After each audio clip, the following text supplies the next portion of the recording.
So the case study I was assigned is the Mayu LLC, and so basically the overview is founded by a woman named Kate Robertson.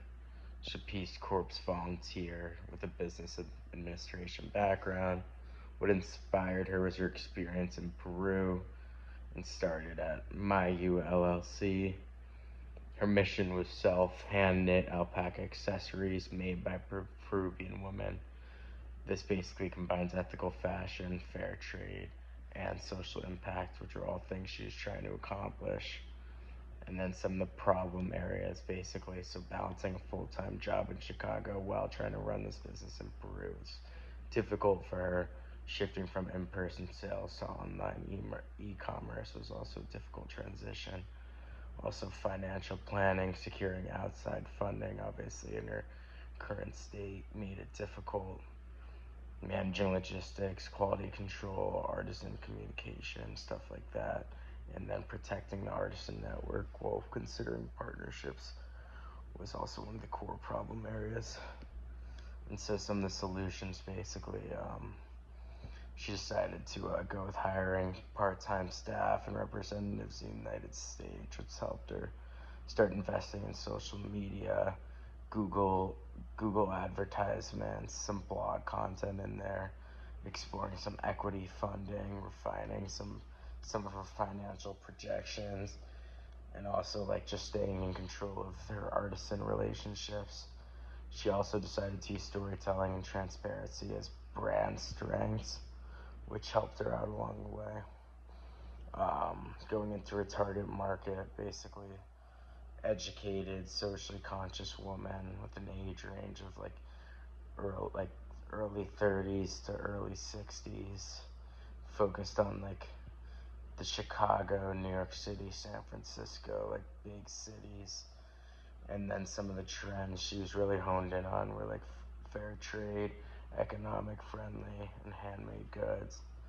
And business model side of it, online sales, in-person events, wholesale, drop shipping.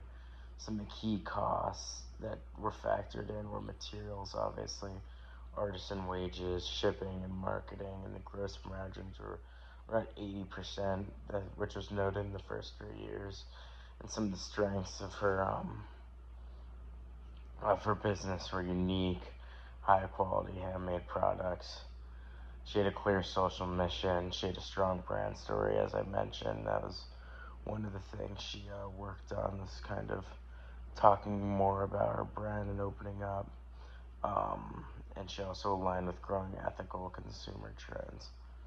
And then the weaknesses, she was too reliant on like in-person events instead of like online stuff.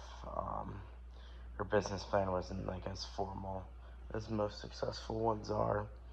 And then logistical communication issues with the artisans, as mentioned, even though she tried to work on them, it wasn't that she hoped. And then recommendations that I'd personally give her: develop a solid business plan, hire a part-time operations manager in Peru, double down on online sales, plus PR, and carefully explore partnerships without risking artisan relationships. And my personal takeaways is that the storytelling, which I feel like was one of the emphasis of this case study, was storytelling builds connection and loyalty within a brand, which is one of the successors for her brand, Successful Pieces.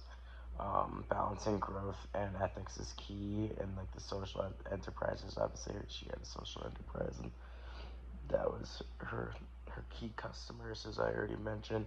And then adapting to trends like sustainability can also like drive that long-term success. So yeah.